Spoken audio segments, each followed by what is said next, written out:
ሰላም ጤና ይስጥልን እንዴት ናችሁ? ዛሬ ደግሞ ይዤላችሁ የመጣሁት ቪዲዮ ምንም ባክግራውንድ ላይ ያለው ከርዕሱ ጋር ባይገናኝም ድምፁ ግን በጣም ጠቃሚ መረጃን የሚያደርሳችሁ ይሆናል ብዬ ነው የማምነው። እሱም ስለምንድነው? ስለመማር ነው። ስንማር ምን አይነት ተማሪዎች ነን? ስናጠና ምን አይነት ያጠናን ስልት ነው የምንከተለው? እንዴት ነው የምናጠናው?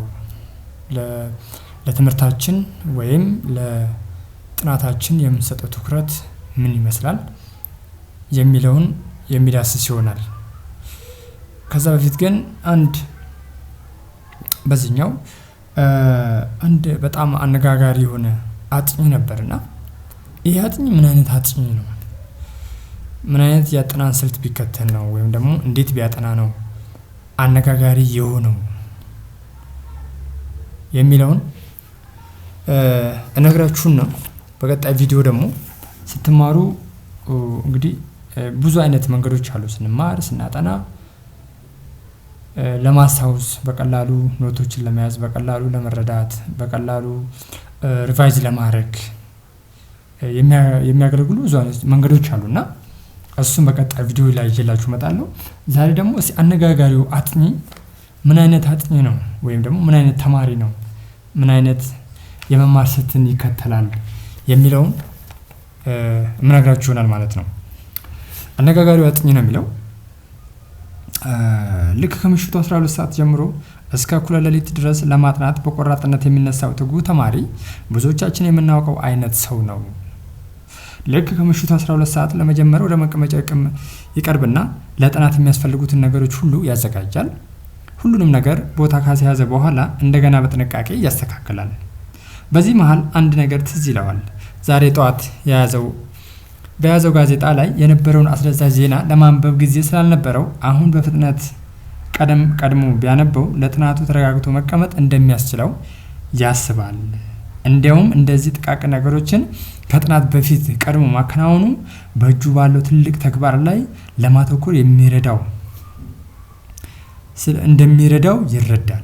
ስለዚህ ከመቀመጫው ተነስቶ ሄዶ ጋዜጣውን ሲያገላብጥ በፊት ካሰበው የበለጠ ብዙ አስደሳች ነገሮች እንዳሉበትም ያያል። በዚያኑ የቴሌቪዥን የመዝናኛ ፕሮግራም ማውጫ አምድን እንዳለው ይመለከታል። እዚህ ላይ የመጣለት ጥሩ ሀሳብ ቢኖር በኋላ በጥናቱ መካከል ሲያርፍ ከምሽቱ 2 ሰዓት አካባቢ ጀምሮ ሊያየው የሚችለው የግማሽ ሰዓት መዝናኛ ፕሮግራም ካለም ይፈልጋል። የሚፈልገውን አስደሳች ፕሮግራም ያገኛል። ነገር ግን ፕሮግራሙ የሚጀምረው ከምሽቱ 1 ሰዓት ላይ ነው። ትንሽ ማሰላሰልም ይጀምራል። በእርግጥ ዛሬ ያሳለፍኩት ቀን ከባድ ነው፣ እኔም ትንሽ ረፍት ያስፈልገኛል። ይህን ለማየት የሚፈልገውን የቲቪ ፕሮግራም ደግሞ ለመጀመር ምንም ያህል ጊዜ አልቀረውም። መዝናናቱ ደግሞ በኋላ ለጥናቴ ላይ ለማተኮር ይረዳኛል። ጥናቱን ለመጀመር ወደ መቀመጫው የተመለሰው ከምሽቱ 1:45 ነው። ምክንያቱም ሌላ ቀጣይ የቲቪ ፕሮግራም አጀማመሩ ስለሳበውና የሚስብ ስለነበር ነው ይላል። በዚህ ሁኔታ እያለ መጽሐፉ አካባቢ ማንዣበብ ሲጀምር ጓደኛው ጋራ መደወል ያለበት ስልክ ጥሪውን አስታውሶ እንደ ጋዜጣው ከጥናቱ በፊት ማገባደድ እንደሚሻል ይመርጣል።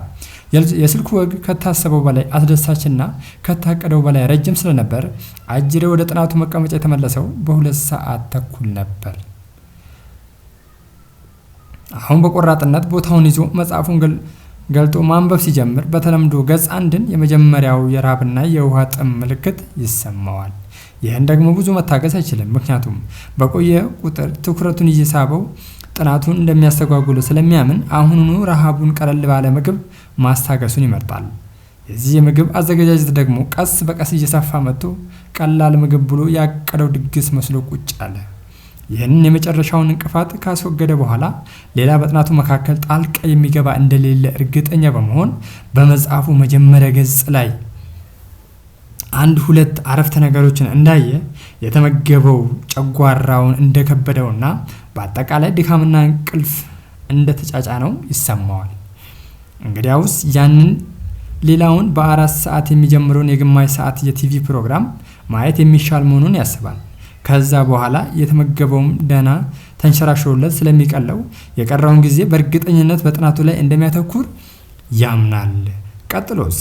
አዎ አጥኚውን ከምሽቱ 6 ሰዓት እኩለ ሌሊት ላይ ከቴሌቪዥኑ ፊት ተኝቶ እናገኘዋለን ይላል።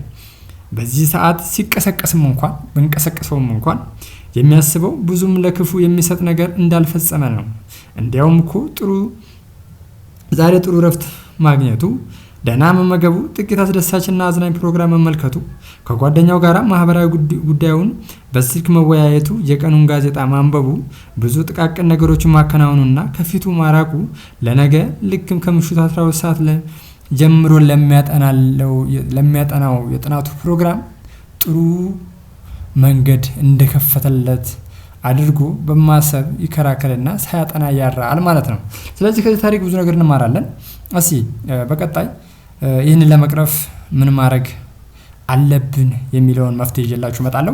እናንተም እስኪ ይህንን ቪዲዮ ያያችሁ ሰዎች ኮሜንት ላይ ጻፉልን። አንብባችሁ እንደዚህ አይነት አጋጥሚያችሁ ወይም ደግሞ እንደዚህኛም አልፈንበታል እኔም አድርጌዋለሁ። ብዙ ጊዜ እንደዚህ አይነት አድርጌያለሁ። የፕሮክራስቲኔሽን የምንለው ማለት ነው።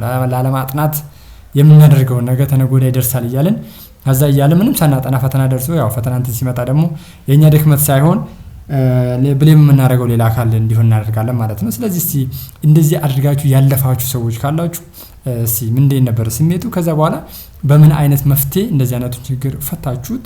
ለምን ለቀጣዩም ትውልድ ለቀጣዩም ተማሪ እንደዚህ አይነቱን ችግር እየቀረፈ እየፈታ እንዲሄድ የእናንተን ሀሳብ እንደ መፍትሄ ስለምናቀርብ ማለት ነው። እና አሁንም አዲስ ተማሪዎች እንደዚህ አይነት ችግር ውስጥ ካላችሁ እንዴት ነው የምትወጡት?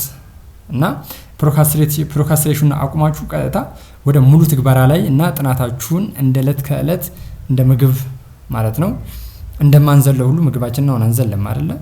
የትኛው ላይም ሌቭል ላይ ነው ያው አንዘልም። ስለዚህ ልክ እንደዛው ጥናታችንም የህይወታችን አካል ስለሆነ እንዴት ነው ይዘን የምንቀጥለው ለሚለው በቀጣዩ ተመልካቾቹ በሚጽፉት እናንተ በምትጽፉት ኮሜንት መሰረት እና እዚህም እኔም ከማገኘው ጉግልም አድርጌ ከመጻፍትም አሰባስቤ መፍትሄውን ይዤላችሁ እመጣለሁ። እናንተን ኮሜንቱን ሐሳቡን እና ይህንን የፈታችሁበትን መንገድ መግለጻችሁን እንዳትረሱ። አመሰግናለሁ። መልካም ሳምንት።